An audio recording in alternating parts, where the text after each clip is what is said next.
The paperwork said everything was correct. That was the reason I didn't stop. I was on night duty at Silver Willow's Hospice Center, the kind of place that goes quiet after 10, but never really sleeps. Hospice isn't like a hospital ER. Nobody runs. Nobody yells. Things end here on schedule. That's the lie we tell ourselves so we can function. I've been a hospice doctor for almost 20 years, long enough to trust systems more than instincts. Instincts get you written up. Systems get you home on time. It was just after midnight when admissions called about 2 incoming transfers from Northridge Medical Pavilion. Same unit, same hour. That happens more than people think. Hospitals batch transfers at night because it's cheaper and quieter. I pulled up the intake screen and started doing what I always do. Name, date of birth, pronouncement time, attending physician, diagnosis. No medical examiner hold. No autopsy flag. On paper, it was clean. The first thing I noticed wasn't dramatic. It was a delay. I scanned the first chart and waited for the confirmation tone. It didn't come. The screen refreshed and showed a yellow notice. Duplicate arrival window detected. That's not an error. That's a suggestion. It's the software reminding you that 2 things happened close together. I'd seen it before. I clicked acknowledge and kept going. Silver Willows runs on small routines. The lights hum at the same pitch all night. The temperature never changes. You learn to trust that sameness. I trusted it. I trusted the system. I trusted the hospital that sent the patients. I trusted the paperwork because paperwork is what keeps doctors employed. I reviewed the transfer documents for the first patient and then the second.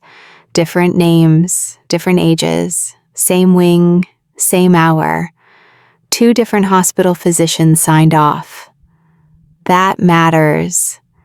If 2 doctors sign something, it's supposed to mean someone checked. I've learned that supposed to is a dangerous phrase, but I still live by it. One of the patients arrived stable but declining. The other was already unconscious. We assigned rooms, logged times, and moved on. No alarms, no raised voices, just routine. That's how real mistakes start. Not with chaos, with quiet compliance. While the nurses settled the patients, I stayed at the terminal and double-checked the electronic record. The duplicate warning was gone, marked resolved. No note explaining how. That usually means the sending facility corrected something on their end. Hospitals do that all the time. They fix entries without calling because calling takes time, and time costs money. I noticed the wristband on the unconscious patient wasn't a standard hospital band. It was one of ours. A temporary one. We use them when hospital bands tear or fall off during transport. It wasn't wrong. It just wasn't ideal. I made a note to replace it later and moved on. I've learned not to slow down unless the system forces me to. Years ago, I questioned a transfer that looked fine on paper and got pulled into a review meeting that lasted weeks. Nothing was wrong. The problem was that I'd created a problem by asking. That kind of lesson sticks. The night nurse, Paula Jensen, asked if there were any holds on either patient. I said no. She nodded and went back to her rounds. Paula has been doing this longer than I have. When she trusts a case, it means it passed the smell test. That mattered to me more than it should have. Around 1:30, the unconscious patient's vitals dropped fast. This wasn't a shock. Hospice patients don't stabilize. They slide. We adjusted comfort meds and called the family contact listed in the chart. Straight to voicemail. That happens too. People sleep through these calls and regret it later. I stood at the foot of the bed and reviewed the face. No obvious trauma. Some bruising along the cheek and jaw, likely from a fall before admission. Nothing that required immediate attention. Nothing that demanded I stop. This is where the rules come in. Hospice has 2 rules you don't break. The first is that you don't touch anything that alters identity until confirmation is locked.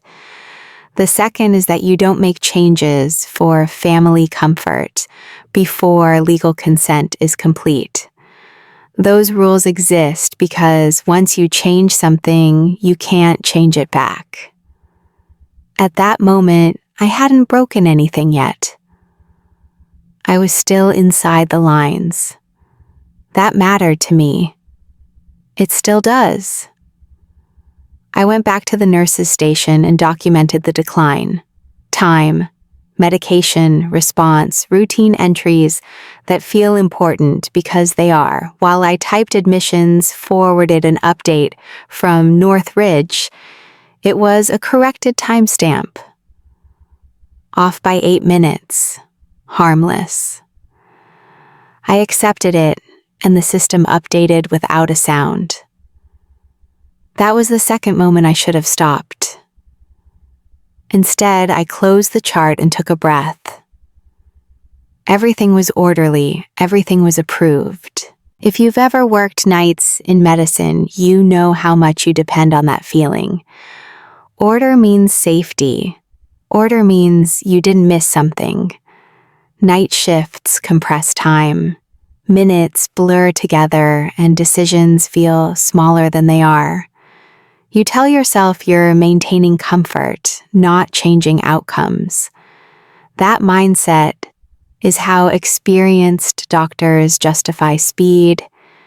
It sounds responsible, it feels efficient. It's also how details slip past without resistance, especially when nothing on the screen flashes red or demands a signature.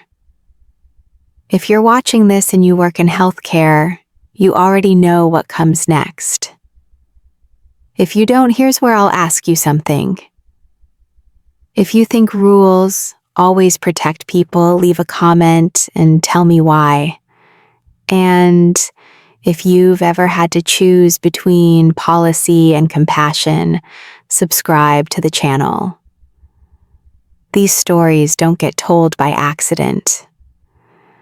I checked the clock and headed back toward the room, still convinced the paperwork had done its job.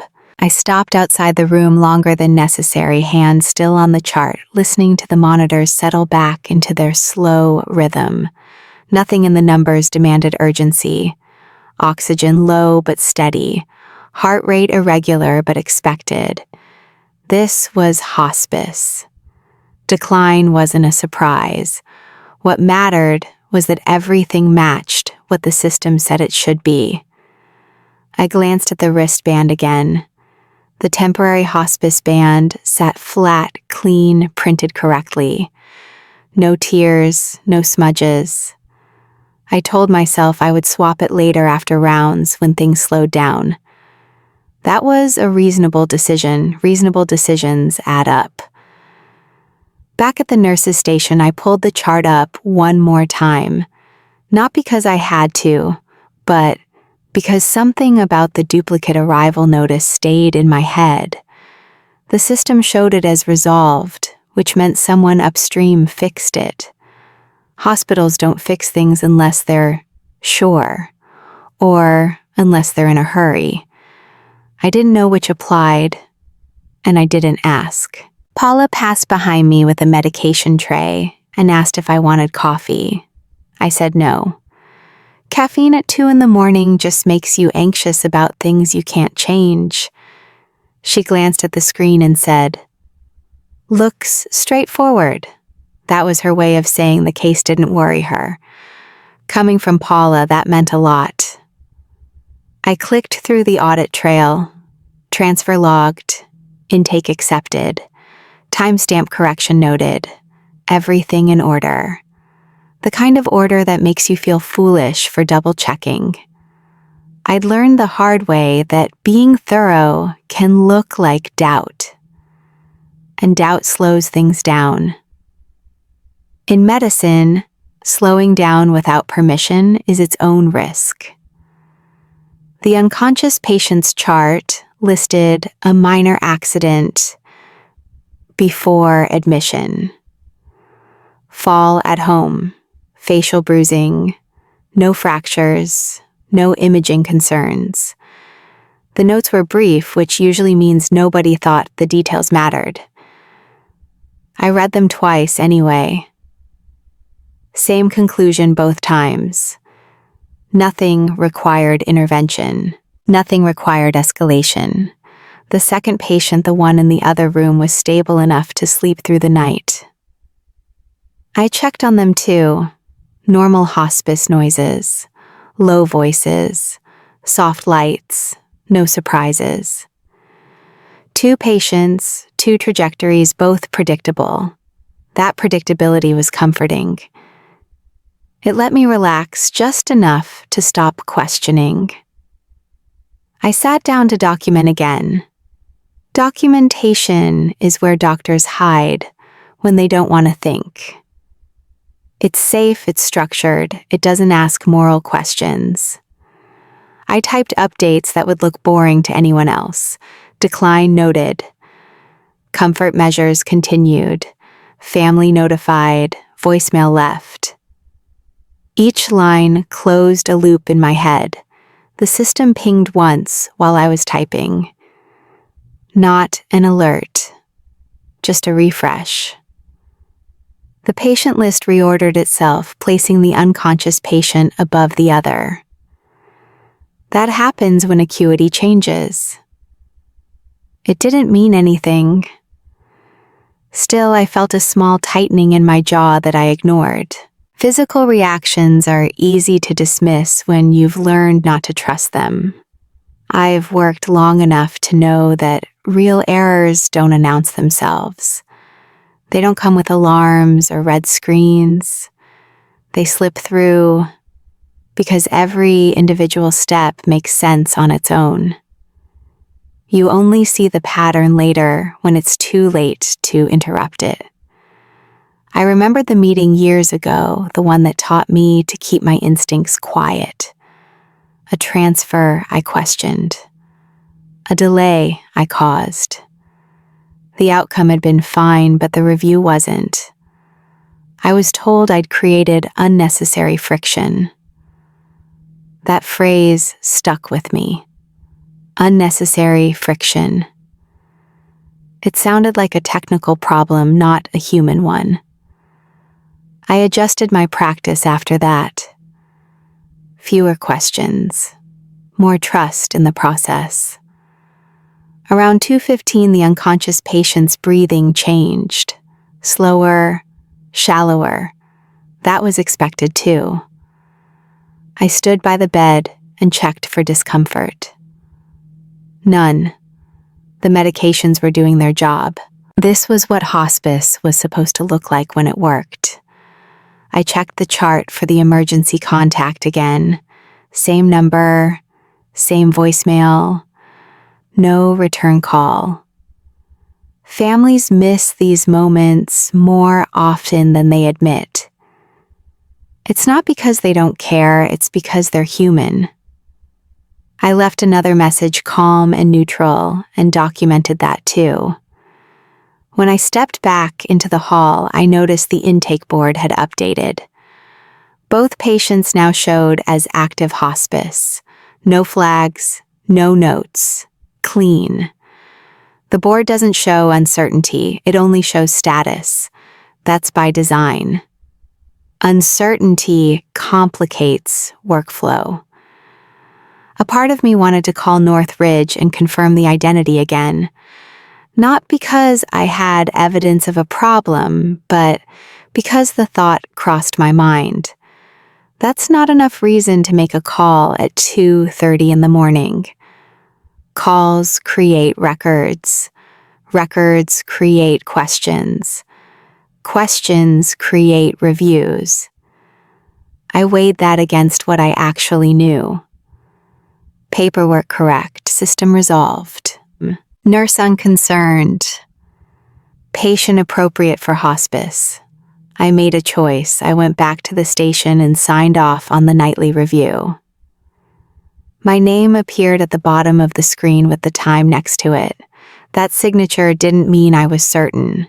It meant I was done asking. If you work in a hospital or a hospice, you understand this part. There's a point in the night when you stop reevaluating and start maintaining. You don't change course unless something forces you to. That's how you survive long shifts without burning out. It's also how you miss things that don't demand attention. The phone stayed quiet. No alarms. No pages. Just the steady background of machines doing what they were designed to do. I allowed myself to believe that the hardest part of the night was over. I checked the clock again and realized how late it was getting. Time moves strangely when nothing goes wrong. It stretches. It lulls you into thinking you're ahead of it. I gathered my notes and prepared to do another round, confident that I was managing the situation correctly, even as the smallest details continued to slip past without resistance. I folded the chart under my arm and walked back toward the room, already planning what I would say if the breathing changed again. The bed rails were up. The patient hadn't moved. The monitor showed the same slow pattern, each breath spaced farther apart than the last. I checked for signs of distress and found none. This was the quiet part people imagine when they think of hospice. Calm. Controlled. Almost peaceful if you don't look too closely. Standing there, I thought about rules, not laws. Rules. The kind that don't get posted on walls, but get repeated during training until they become reflex. Hospice has a lot of guidelines, but only a few that everyone treats as sacred. They're not about compassion, they're about boundaries. The first rule is identity. You don't alter anything about a patient until identity confirmation is locked. Not posture, not facial position, not even something that feels harmless. Because once you change something, you can't swear under oath what it looked like before. Identity isn't just a name, it's physical detail. Scars, shape, things families recognize even when they don't know why. The second rule is consent. You don't make changes for family comfort until legal consent is complete. Not verbal reassurance, not emotional understanding. Actual consent. The kind that survives a lawsuit. Hospice families are vulnerable, and vulnerable people remember promises differently. That rule exists to protect everyone involved, even when it feels cold. I hadn't broken either rule yet. That fact mattered to me more than the patient's condition. As long as I stayed inside those lines, nothing could spiral. That's how I'd learned to measure safety over the years. I stepped out and checked the time again, nearly 3. The night always feels longest right before morning. That's when you start thinking about handoff and how much you want things to stay stable until then.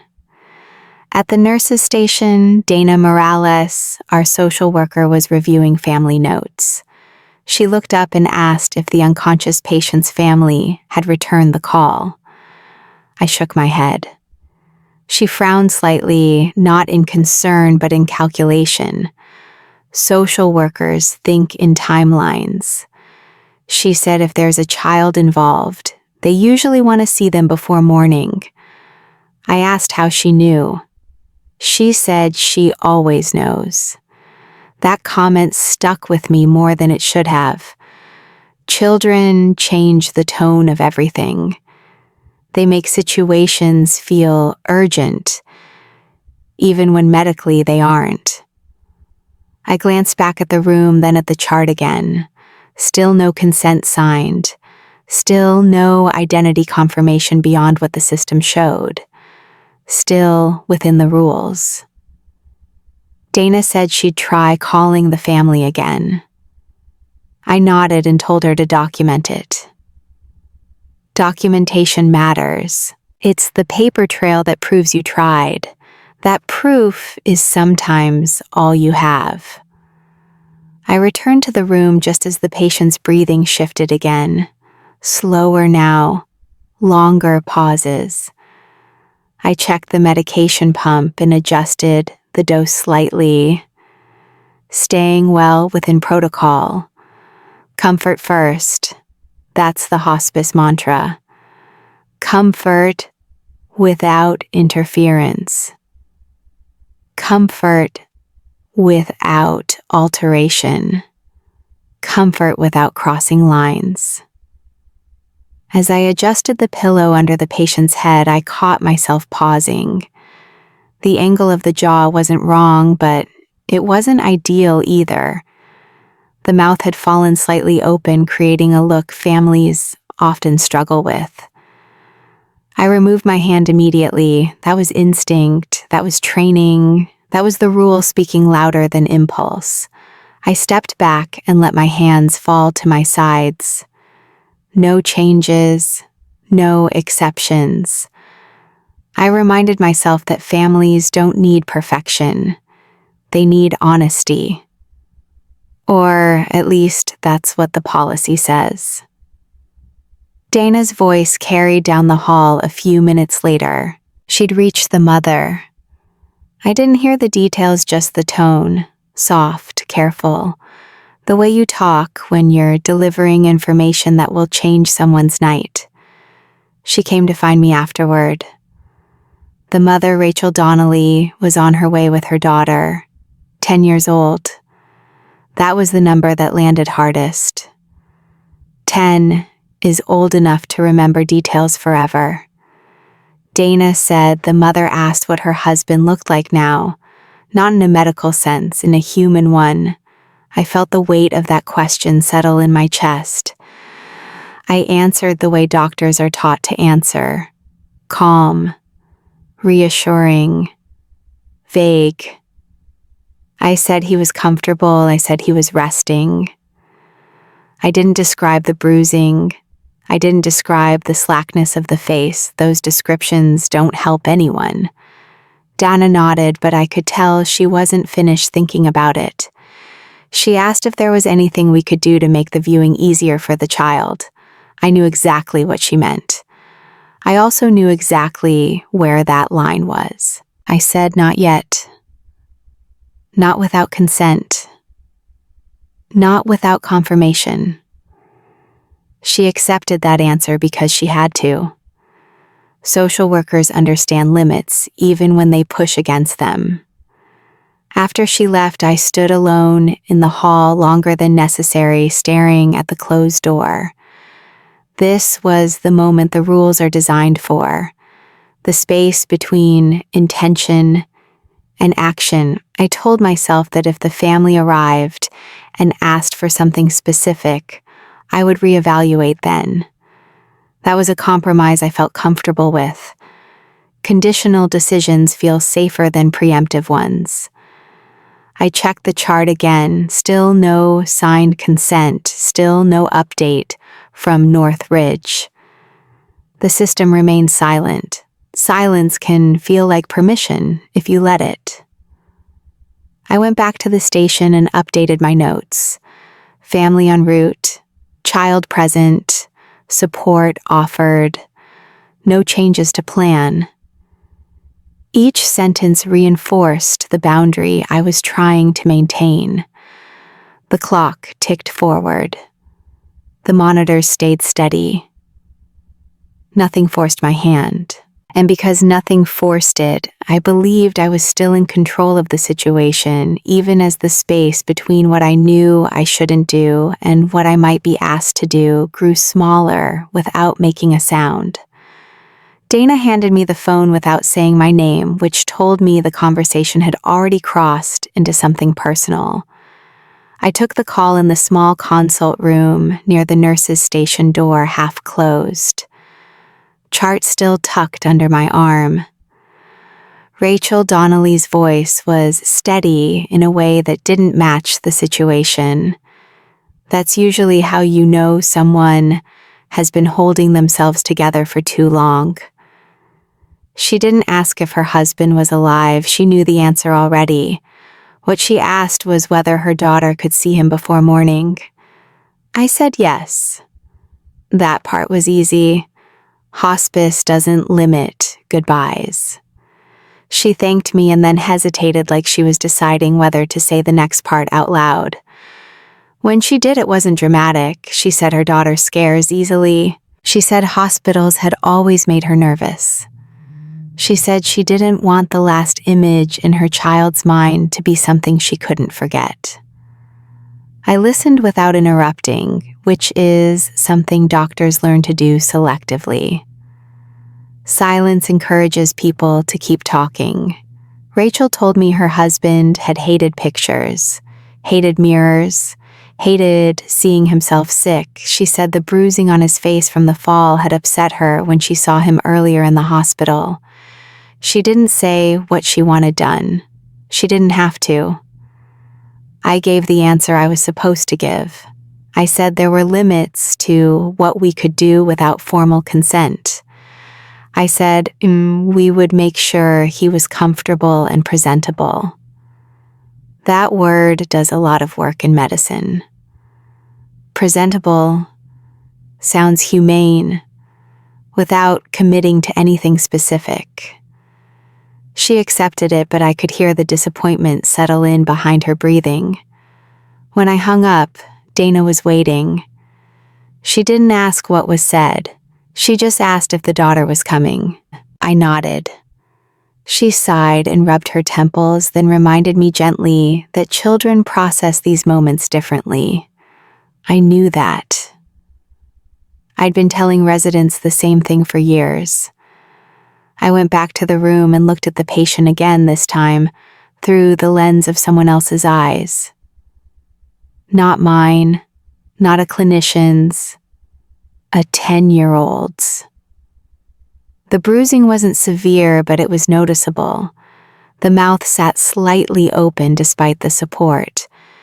The overall effect wasn't disturbing, but it wasn't gentle either. I felt the familiar internal argument start up, the one that pretends to be practical while quietly pushing at boundaries. This wouldn't be about altering identity. This would be about easing distress. That distinction matters to people like me. It lets you reframe actions as care instead of change. I checked the chart again. Identity confirmed electronically. Legal consent still pending. The rules were clear on paper. They're always clear on paper. Real life is where they get fuzzy. Paula passed by and glanced into the room. She asked if the family was close. I said yes. She nodded and said she'd dim the lights a little before they arrived. That was allowed. Lighting adjustments don't alter anything. They just change perception. Perception matters. I stood at the sink and washed my hands longer than necessary. That's a stall tactic doctors don't like to admit to. When your hands are busy, your mind gets quieter. I dried them and stared at my reflection in the stainless steel cabinet. I looked tired. I looked like someone who wanted the night to stay manageable. Dana returned and said the family would be there in 20 minutes. She asked again gently if there was anything we could do to help the daughter. The way she phrased it made it sound optional, like a courtesy instead of a request. I didn't answer right away. I walked back into the room and stood at the bedside. The patient's breathing was shallow now, but still regular. This wasn't an emergency. That was important. Emergencies justify bending rules. This didn't qualify. I reached for the pillow and adjusted it slightly, careful not to change the angle of the face. That was still within protocol. I smoothed the blanket and stepped back. The bruising looked darker under the overhead light. Paula was right, lighting changed everything.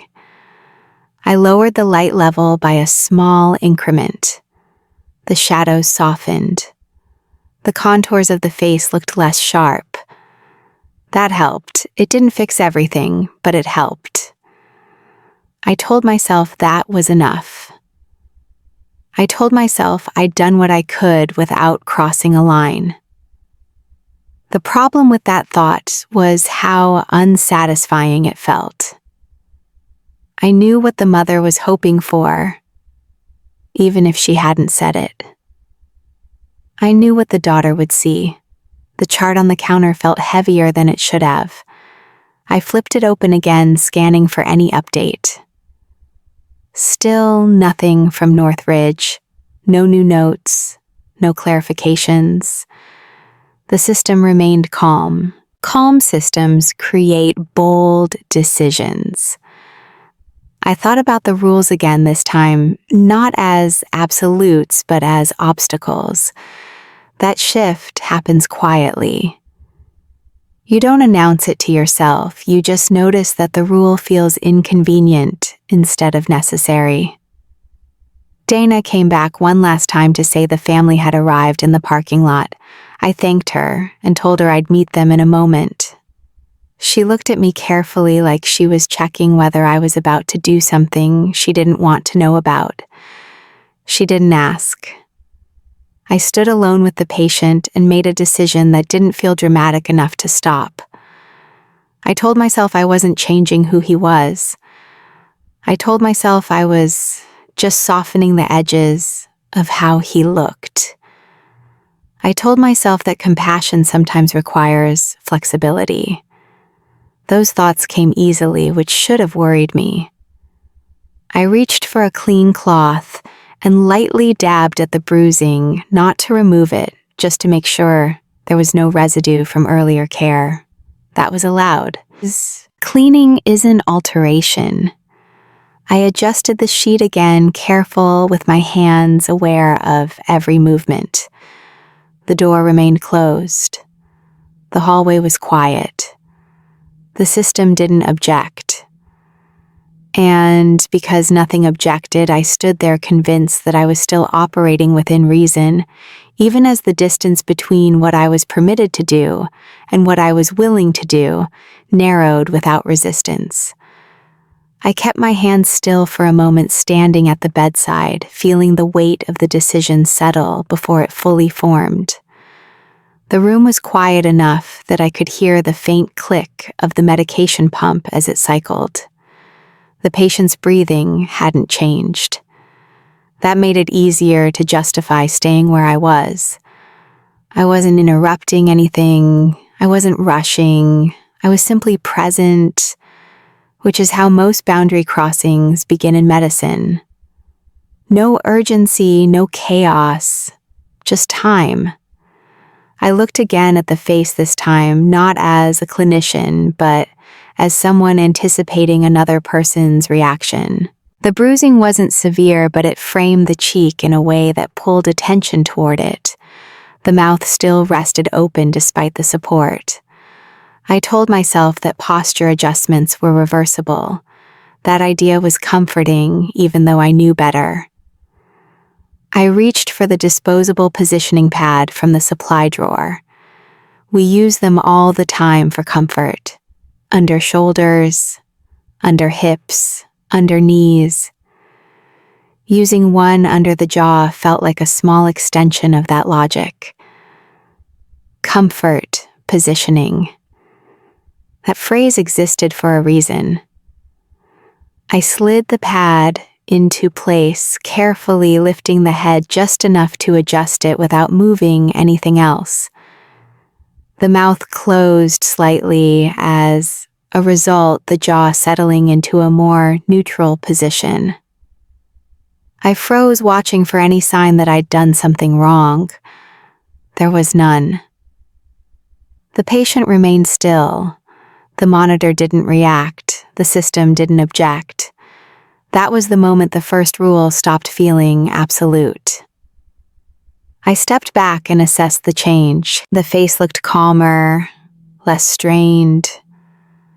I told myself I hadn't altered identity. I hadn't added anything. I hadn't removed anything.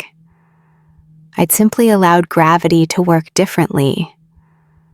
That argument felt solid in my head. Solid arguments are dangerous.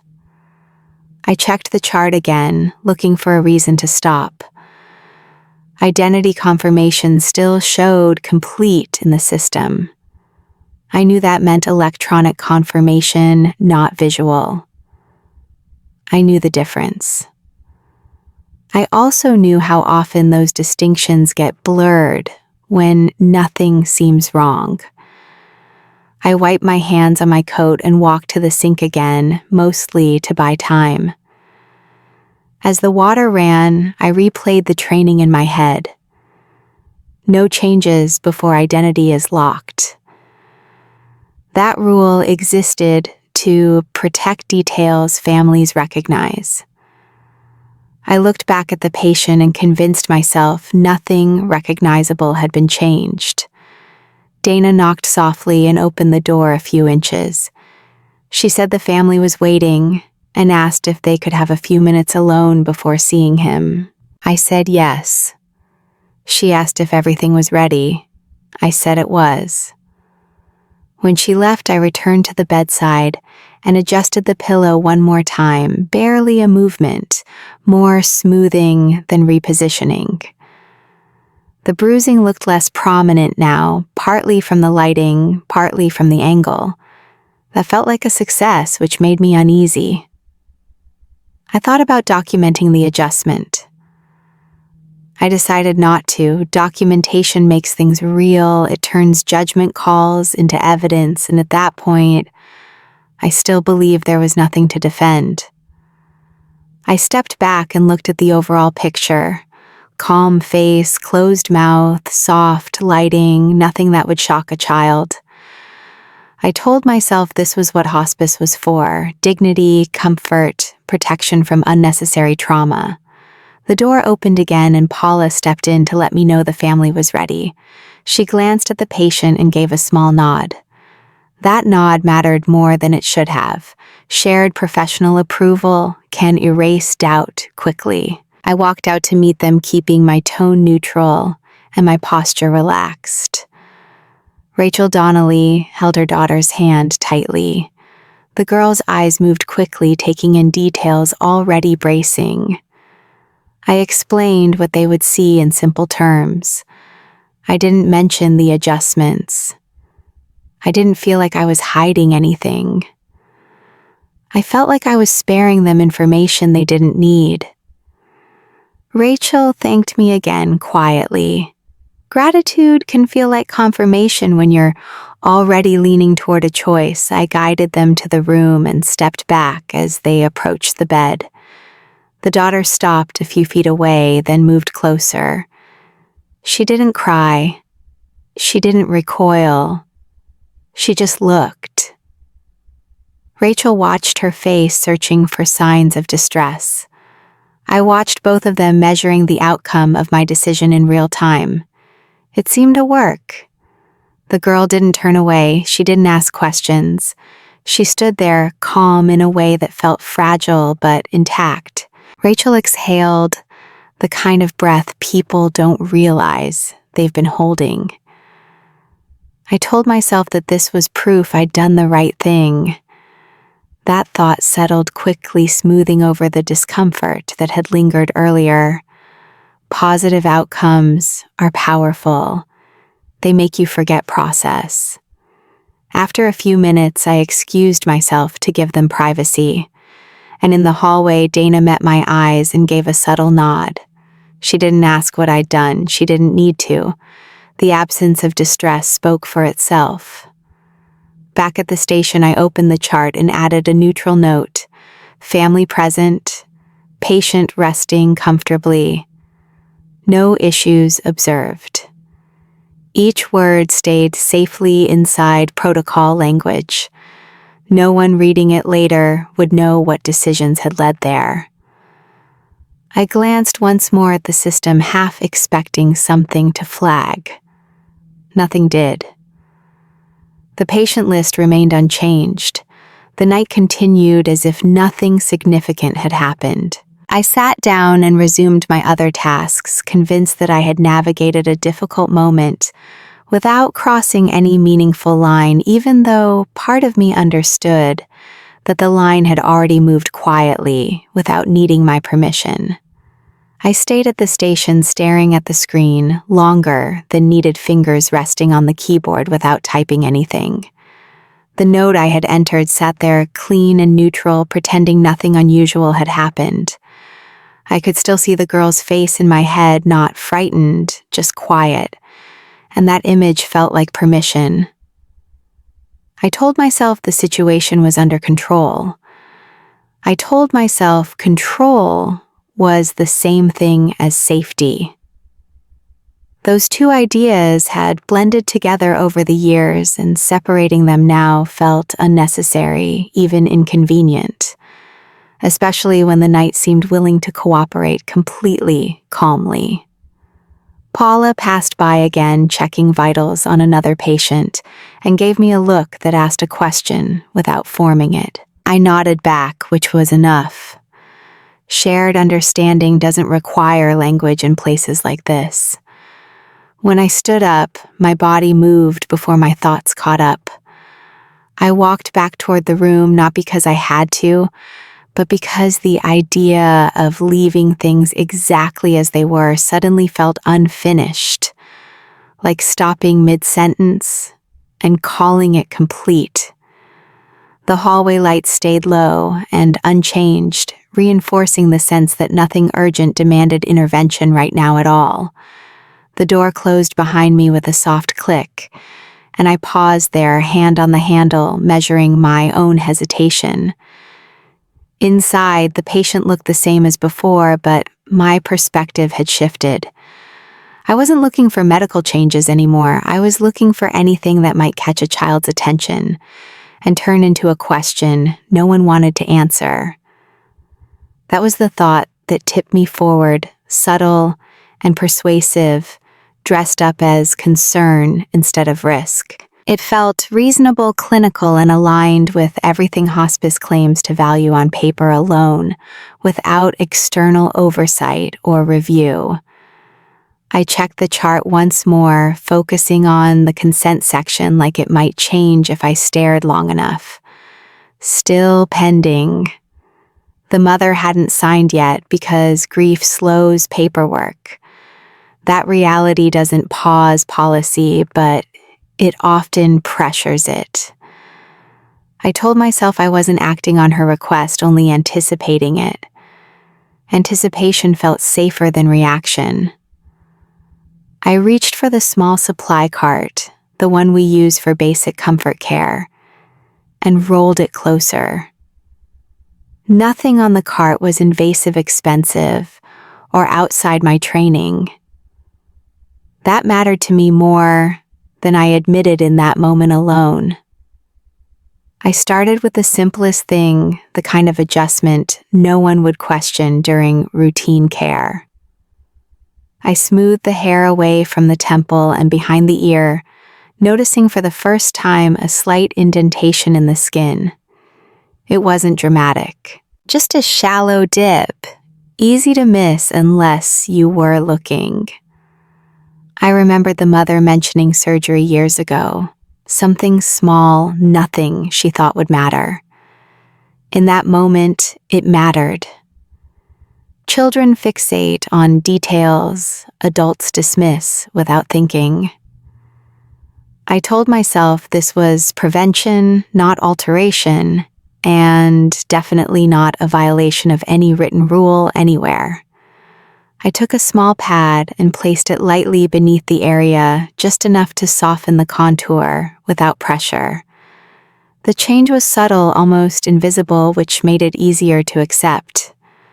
I wasn't erasing anything I told myself. I was reducing contrast. That justification felt technical enough to be true. I stepped back and checked the result from a distance, then closer, evaluating it like any other clinical adjustment. No alarm sounded, no one interrupted, and the room stayed still. I convinced myself this was still comfort care, nothing more within scope and reason as defined by me alone. This was the point where the second rule should have stopped me. Legal consent was still incomplete, and I knew it. Knowing something doesn't always translate into action, especially when the outcome in front of you looks calmer than before. I didn't think of it as crossing a boundary. I thought of it as finishing a task I had already started, a continuation rather than a change. That distinction mattered to me even if it wouldn't later. I avoided the consent form entirely, focusing instead on the patient. Paperwork could wait, faces could not, at least that night in practice. I finished the adjustments and cleaned up without ceremony, returning supplies to their places, like nothing out of the ordinary had occurred. My hands moved automatically, trained by repetition and habit. When I looked at the patient again, the face appeared softer, less likely to provoke questions. That outcome reinforced every rationalization I'd used. Results have a way of validating decisions, even when the process behind them is shaky. I told myself intent mattered more than timing, more than signatures. Doctors make judgment calls constantly. This felt like one of them under pressure and fatigue during overnight hospice work alone. I stepped out of the room and closed the door quietly, my reflection briefly catching in the glass. I looked composed, professional, exactly how I was supposed to look. The chart stayed untouched on the counter, consent line still blank, but I didn't turn back. Turning back would have meant reevaluating what I'd just done, and I wasn't prepared to do that yet. Instead, I focused on the rest of the night and other patients. Keeping busy is another way doctors avoid uncomfortable thoughts. It works until it doesn't. And I relied on it heavily without immediate consequences that night. Back at the station, I reopened the patient list and scanned it mechanically, expecting something to change. Nothing had. The system remained calm, unchanged by my choices. That calm felt reassuring, like confirmation I hadn't crossed into dangerous territory. I resumed my routine, confident that I had balanced compassion and policy correctly, even as the line between them continued to blur in ways I chose not to examine too closely. Experience teaches you how to justify decisions long before consequences appear. I trusted that lesson as much as any protocol I followed during the remainder of my shift there alone. I didn't go back into the room right away, choosing instead stand at the nurse's station and focus on tasks that felt objective and finite. Vitals from other rooms needed reviewing. Medication pumps needed checking. Notes needed closing. These were safe activities, the kind that keep your hands busy and your thoughts narrow. The night had settled into a predictable rhythm again, and predictability is seductive when you've just made a decision you don't want to examine too closely. Paula asked if the family was still with the patient. I told her they were spending some quiet time. She nodded and lowered her voice automatically, as if volume alone could disturb what was happening behind the door. That small gesture reinforced the idea that things were under control. If something had gone wrong, the tone would have shifted. It hadn't. Dana passed by a few minutes later and said the mother wanted to thank me before they left. Gratitude is an odd thing in medicine. It feels good, but it also feels like a transaction you never agreed to. I told Dana I'd stop by when they were done. When I finally returned to the room, the family was standing quietly near the bed. Rachel looked tired but composed. Her daughter stood close to her side, eyes steady, not darting around the way they had earlier. That detail mattered more than anything else. Children don't fake calm well. If something was wrong, it would have shown. Rachel thanked me in a low voice. She didn't say why. She didn't need to. I nodded and said she was welcome, then reminded them to take their time. I stepped back again, giving them space, letting the moment belong to them instead of me. As I walked away, I felt a release I hadn't realized I was waiting for. The tension in my shoulders eased, my breathing slowed. That physical response told me something important about myself. I wanted the night to validate my choices, and for the moment it did. Back at the station, I checked the chart one more time, half expecting something to flag now that the family had seen the patient. Nothing changed. No alerts, no notes, no questions. The system stayed quiet, which felt like agreement. I sat down and allowed myself to think that the difficult part was over. The patient was comfortable, the family wasn't distressed. No complaints had been raised, no protocols had been challenged. In a profession built on outcomes, this looked like a success. I reviewed the rest of my list and handled routine issues as they came up. A medication adjustment here, a call to a night pharmacist there, normal work, necessary work. Work that reinforced the idea that this shift was proceeding like any other. At one point, I caught myself replaying the moment I adjusted the positioning pad and softened the contour behind the ear. The image surfaced briefly, then faded. It didn't trigger alarm. It didn't feel dangerous. It felt finished. That was new. Decisions usually leave some residue. This one felt clean. I told myself that the rules exist to prevent harm, not to override judgment. That framing made everything I'd done feel reasonable. Judgment is what doctors are trained for after all. Protocols are guardrails, not cages. I'd stayed close to the guardrail. I hadn't gone over. The mother and daughter left quietly a little later. Dana told me the child hugged her before they went. That detail landed softly like a final stamp of approval. If the goal had been to protect a child from unnecessary trauma, it appeared to have worked. I documented their departure with the same neutral language I used for everything else.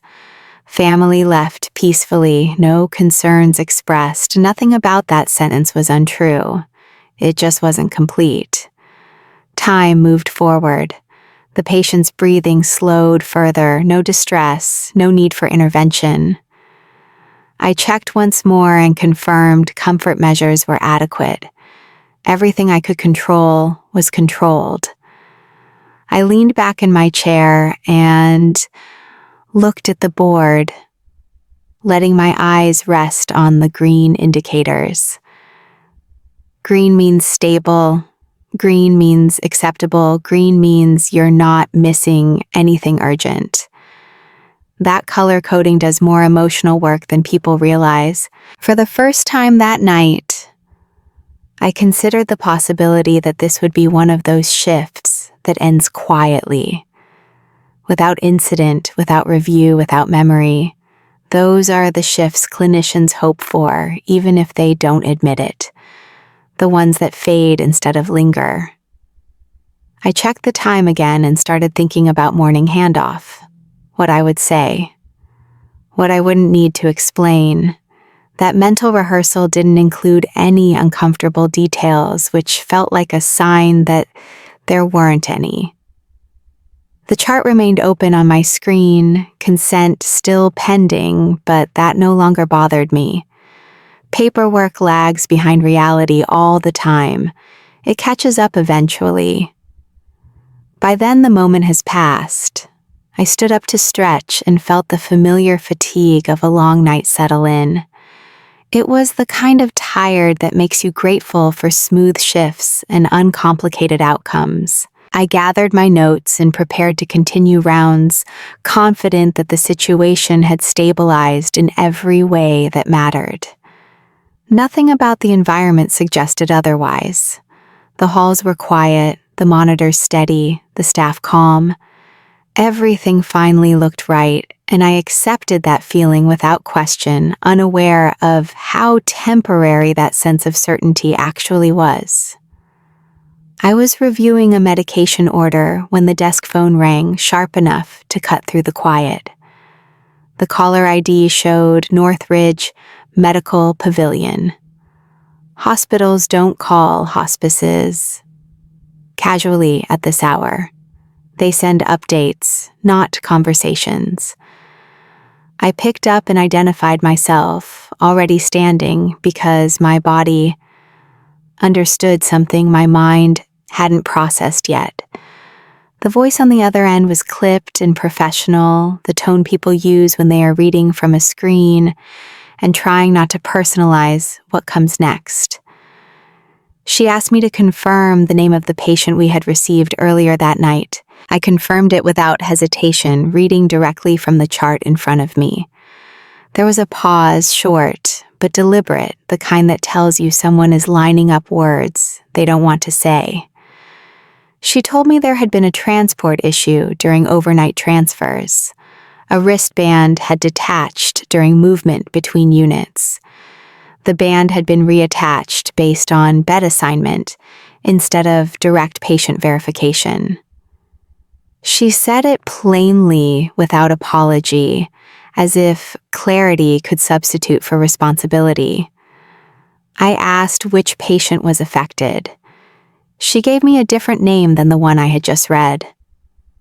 I corrected her automatically, assuming this was a simple chart mismatch. She repeated the name again slower this time, then gave me the medical record number. It did not match. I felt the first physical reaction of the night then. Not panic, compression. Like the air in the room had thickened by a degree. I asked her to repeat the timeline. She did. 2 transfers. Same hour, same wing. 1 correction entered after the fact.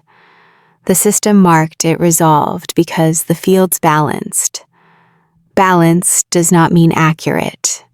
She said the correct patient was still at Northridge, alive, sedated, waiting. The words didn't land all at once. They arrived in sequence, each one forcing the last to rearrange itself. I asked what that meant for the patient in our care. There was another pause.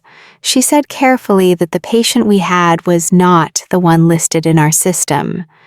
She avoided the word wrong. People in risk management avoid absolute language. I asked her to send the intake photo immediately. She said she would.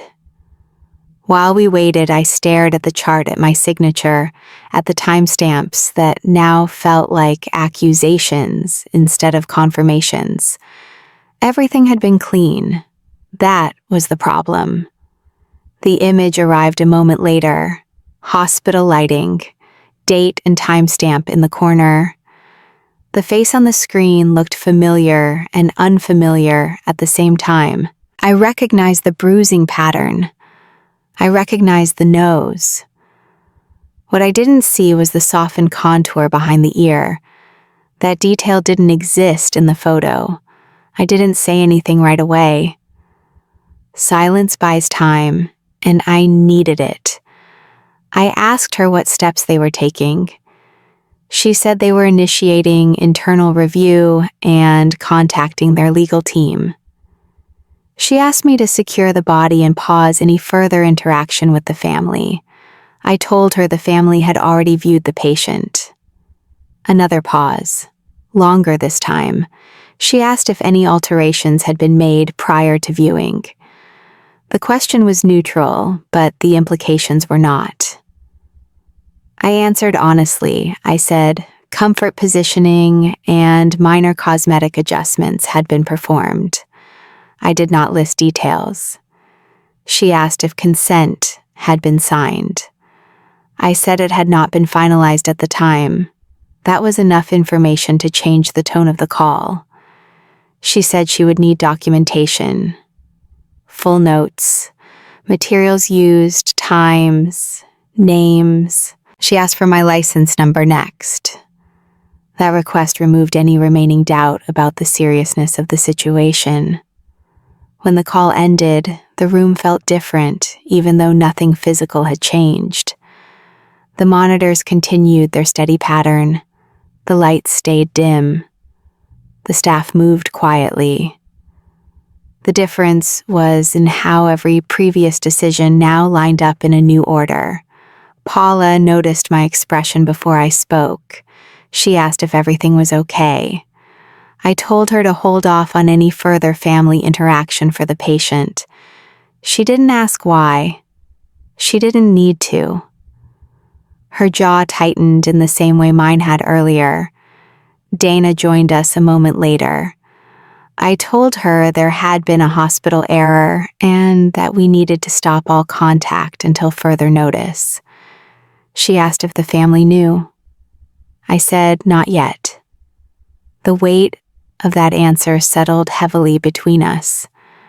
I walked back to the room alone and looked at the patient again this time, with information instead of assumptions.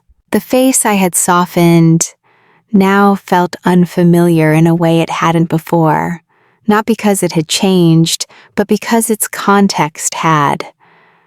I checked behind the ear without touching, letting my eyes do what my hands should not. The indentation was gone, blended away by my earlier adjustment. I remembered the moment I decided that detail didn't matter. The memory was precise and unkind. Back at the station, I began pulling every relevant document. Transfer sheets, intake logs, audit trails. Each page told the same story from a different angle. Nothing was technically incorrect. Everything was functionally wrong. The system still showed both patients as resolved entries. No alarms, no flags.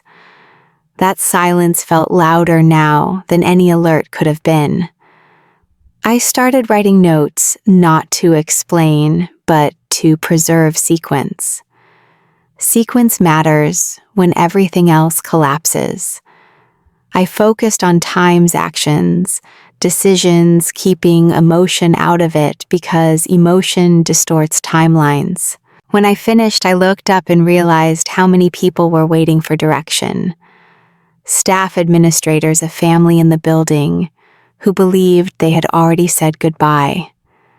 I stood there aware that the choices I made next would not erase what had happened, only define how it unfolded from here. I stood in the hallway, outside the room, listening to the quiet inside, aware that every step I took from this point forward would be measured against what I already knew. Dana asked if she should bring the family back to the consult room. I nodded and followed her, carrying the chart, even though there was nothing left in it that could change what had happened. Rachel Donnelly was sitting with her daughter, both of them calmer than anyone had a right to be under the circumstances. That calm felt heavier than panic would have. Panic burns itself out, calm just waits. Rachel looked up when she saw me and stood without hesitation. She didn't ask if something was wrong. She didn't ask about the call. She asked one question instead, quietly and directly, like someone checking a fact they already suspect. She asked if she could see him again. I said yes. Saying no would have raised alarms I wasn't ready to answer. We walked back down the hall together. I stayed a step behind, letting her set the pace. The door opened and the room looked exactly as it had before. Same lighting, same positioning, same face I had convinced myself was acceptable. Rachel stepped closer to the bed and stood still. She didn't touch him. She didn't cry. She looked at his face the way people look when they're not searching for comfort but confirmation. Her eyes moved slowly, deliberately, mapping details most people would miss. Her daughter stayed near the doorway, watching her mother instead of the body. That detail mattered. Children mirror adults more than we like to admit. Rachel leaned slightly to one side and focused on the area behind his ear. She didn't rush. She didn't blink. She straightened and looked at me. Her expression wasn't angry yet. It was something colder. She asked, "Who is this?" She didn't raise her voice. She didn't soften it either. It was a factual question asked by someone who already knew the answer wasn't the one she'd been given. I said the name from the chart. Saying it felt automatic, like reciting something I'd memorized. Rachel shook her head once, small and precise. She said her son had a dent behind his ear from surgery when he was little. She said she'd checked for it every time he was in a hospital because it reassured her she was looking at the right person. I looked where she was pointing, even though I already knew what I wouldn't find. The skin was smooth, unbroken, exactly as I had left it. That absence carried more weight than any mark ever could. It wasn't ambiguous. It wasn't subjective. It was proof. I felt my throat tighten, not from fear, but from the sudden understanding that there was nothing left to interpret. This wasn't a misunderstanding. It wasn't grief distorting perception. It was a missing fact I had erased. Rachel didn't wait for me to explain. She didn't need an explanation. She turned to her daughter and told her to wait outside with Dana. The girl hesitated, then did as she was told, glancing back once with a confused expression she didn't yet have language for. That look stayed with me. When the door closed again, Rachel looked back at the face and then at my hands. Her eyes lingered there longer than anywhere else. She asked what I had done. The question wasn't accusatory, it was investigative. I told her I had made minor adjustments for comfort and appearance. The words sounded thin as soon as they left my mouth. She asked why. I said I thought it would help. That answer didn't satisfy either of us. She said I had changed him. She didn't say it like an insult. She said it like a conclusion. I didn't argue.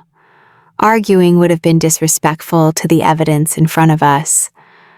I told her the hospital had made an error during transfer. That part was true. It just wasn't complete. She didn't react to the hospital explanation. She reacted to me. She asked if I knew before she came in. I said no. She asked if I was sure. I said yes, because in that moment I was. Knowing something later doesn't retroactively change earlier intent. It just changes how it's judged. Rachel took a step back and crossed her arms, creating distance between herself and the bed. She said her daughter was 10. She said this was the face her child would remember. That statement wasn't emotional. It was final. I apologized. It was the first time that night I used the word. It didn't fix anything. Apologies rarely do. They just mark a point where someone acknowledges damage. We left the room together. Dana was waiting with the child, who looked up immediately, searching for cues. Rachel told her they were going home. She didn't explain. She didn't have to. Dana offered support and resources in the careful tone she uses when nothing she says will land properly. After they left, the room felt different. Not emptier, exposed. I returned to the station and pulled up the intake photo again, comparing it to what I had done. The difference was subtle but undeniable. The proof wasn't in what I changed, it was in what was no longer there. I documented the interaction in neutral language, knowing neutrality would be questioned later. I wrote exactly what was said, who observed it, and what detail prompted the recognition. Facts matter when intent becomes irrelevant. Paula asked if the family would be filing a complaint. I told her I didn't know. That was true. Complaints are formal, damage isn't. I secured the room and restricted access per protocol, performing each step with care that arrived too late to matter. As I finished the notes, I understood that the mistake hadn't been identifying the wrong patient. It had been believing I had the right to decide which details were important. That realization didn't come with drama. It arrived quietly, and it stayed. I sat at the desk and opened the incident report template, the cursor blinking like it expected confidence instead of hesitation. The form wasn't dramatic. Boxes, dates, check marks. A space titled "Deviation from Protocol," followed by a blank that felt larger than the screen. I filled in the facts first because facts are easier than motives. Time of transfer, time of intake, time of family viewing, names of staff present. I avoided adjectives and stuck to sequence. Sequence is how institutions decide who survives scrutiny. When I finished the timeline, I realized how calm my hands were, which worried me. Mark Feldman, our administrator, arrived before sunrise, his tie already loosened as if he'd slept in the car. He didn't ask for a narrative. He asked for documents. He asked for access logs. He asked whether I'd notified risk management. His questions weren't hostile. They were efficient, which is worse. Efficiency means the outcome has already been decided. I handed over copies and answered directly, resisting the urge to explain intent. Intent complicates liability. He told me to stop all direct patient care for the remainder of the shift and wait in the conference room without discussion or appeal available. The call from the state medical board came later that morning, formal and measured, requesting an initial statement. They didn't accuse. They requested clarity. That distinction matters. Accusations trigger defense. Requests trigger records. I provided my license number, my contact information, and acknowledged receipt. They explained the process in neutral language that implied duration without promising resolution. In parallel, the hospital's legal team sent a preservation notice. Do not alter records. Do not discuss externally. These instructions don't feel punitive. They feel procedural, which is how consequences begin to take shape without raising their voices in institutional settings like ours. I was reassigned immediately to non-clinical duties: chart review, policy updates, education modules. No one reads unless they have time to kill. The decision was framed as temporary and protective, which is administrative language for removal without admission. I complied. Compliance is reflex. When you've trained inside systems long enough. I spent hours rereading my own notes, seeing where precision hid omission. Nothing I wrote was false. Several things were incomplete. The difference matters later. Colleagues checked on me in careful ways, offering coffee instead of questions during long mornings and quieter afternoons that followed the incident review process unfolding. Rachel never filed a lawsuit. That surprised everyone who expected escalation to look like television. Instead, she requested a written apology and copies of the reports. She wanted a record, not revenge.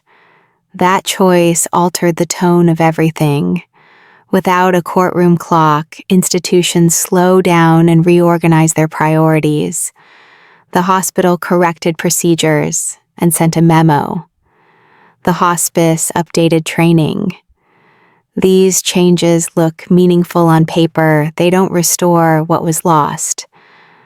I wrote the apology carefully, avoiding justifications, stating responsibility plainly, with attention to timing, wording, and permanence that could not be revised once sent and archived.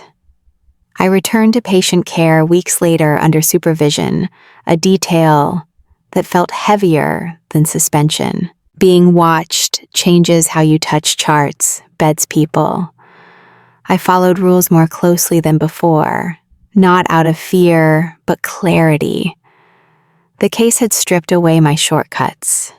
Compassion didn't disappear. It became slower and more explicit.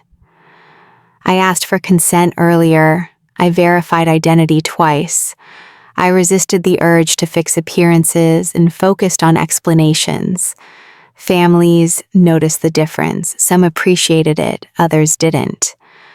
Both reactions were acceptable outcomes within hospice practice documentation and ethical review expectations moving forward daily now. I still think about the missing detail not as an error, but as a lesson in limits.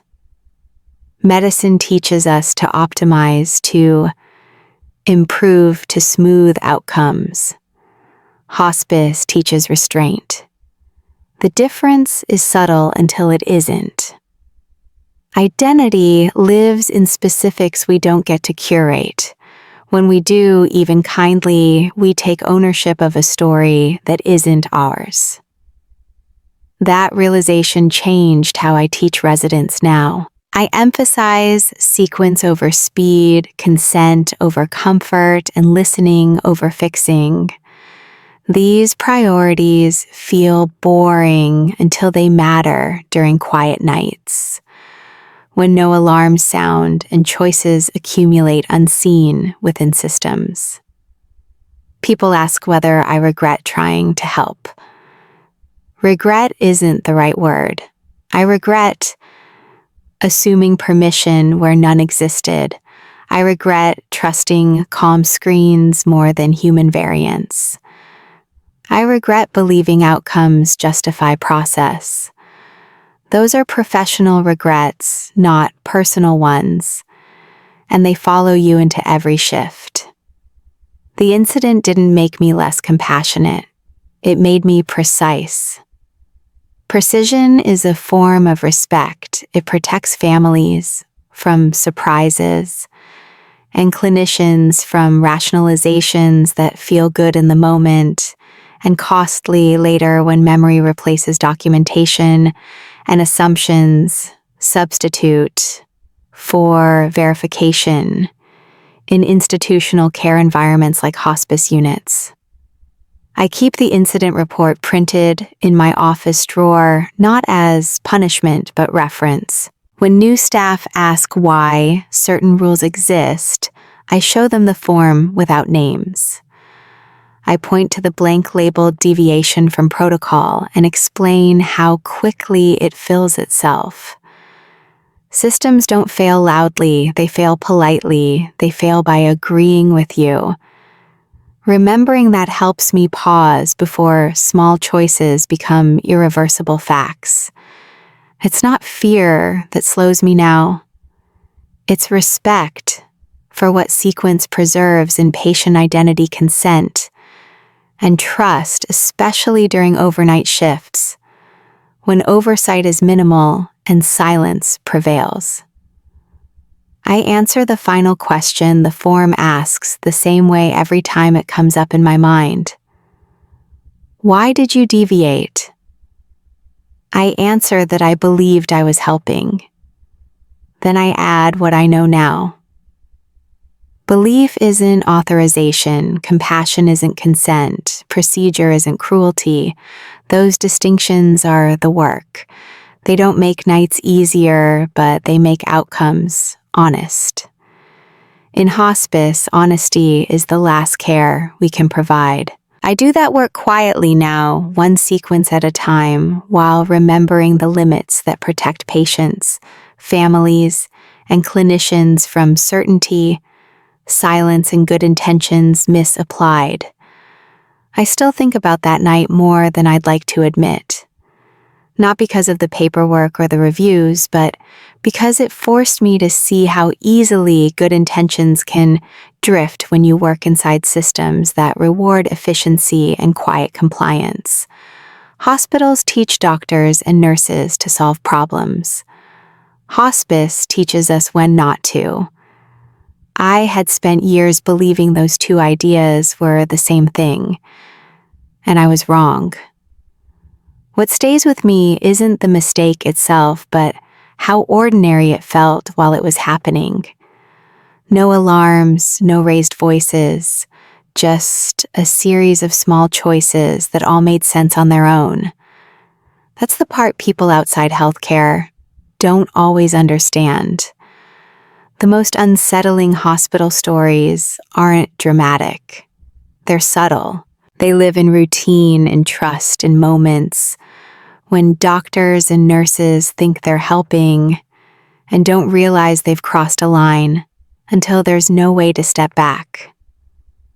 If you work in healthcare, you already know this tension. If you don't, I hope this story gives you a clearer picture of what really happens behind closed doors. These aren't ghost stories. They're real doctors' and nurses' stories shaped by policy pressure and human judgment. And they matter because they happen more often than anyone likes to admit. If you want more real hospital stories like this told honestly and without exaggeration, subscribe to the channel. These are the stories that don't make the news, but they're the ones that stay with the people who live them.